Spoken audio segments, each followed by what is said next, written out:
Everyone's Storm Chaser, B. Dean Barry, Keystone Prime, and if you're anything like me and you're old school and you've got one of these chase rigs that has a ton of equipment on it, you probably figured out by now that parasitic draw is a thing and it's a real problem. Now, I barely have anything on this truck that is on a constant draw even when the ignition's off. But that doesn't stop the battery from dying, and especially up here in the Northeast, when you get these cold temperatures at night, batteries really don't like this, and they will discharge, and you'll find yourself using a jump pack in the morning, and then you wind up with one of these things.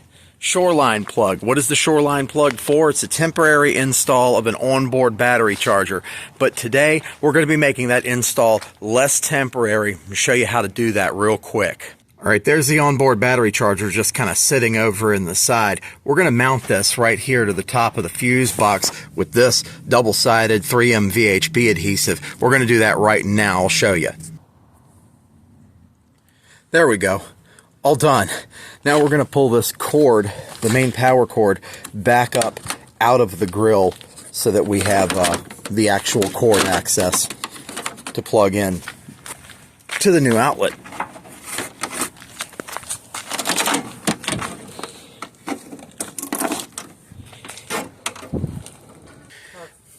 Now the battery place actually went ahead and pre-wired this battery charger into the battery for me when I went to get that new terminal over there, which it needed one of those as well.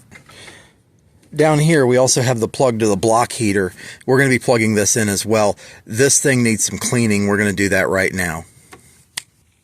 There we go. Cleaned it off, a good little deal there.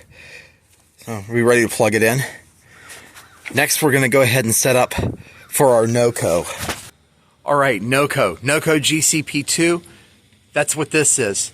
It's got 2 AC outlets, 1 AC inlet, and this is for installing through a fender, which we're going to do now. Right there will be good.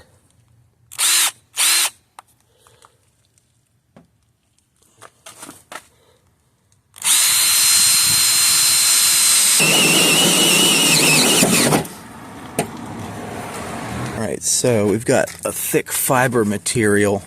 That's the batting to stop it from making noise.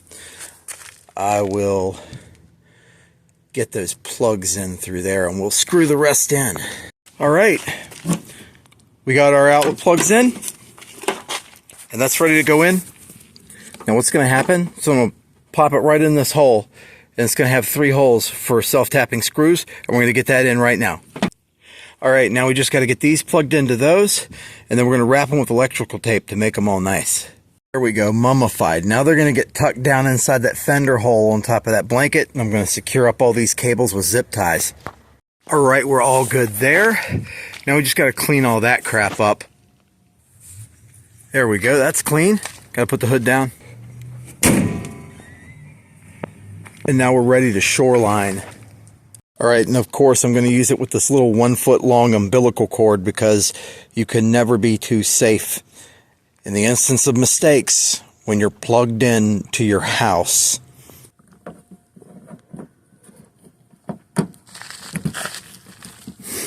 And there you go, you're charging in style now, and you're keeping your engine block warm too with your NOCO pass-through to power all your onboard crap for when you're shoreline to your house, because it's the Northeast and it is frigid. Until next time, I'm B. Dean Barry. Thanks for watching.